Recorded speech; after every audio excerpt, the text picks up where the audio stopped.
بيوتكن ولا تبرجن تبرج الجاهلية الأولى وأقمنا الصلاة وآتينا الزكاة وأطعنا الله ورسوله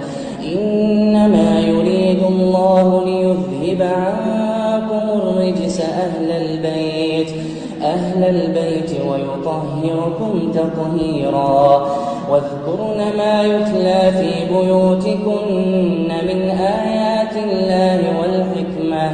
إن الله كان لطيفا خبيرا في بيوتكن ولا تبرجن تبرج الجاهلية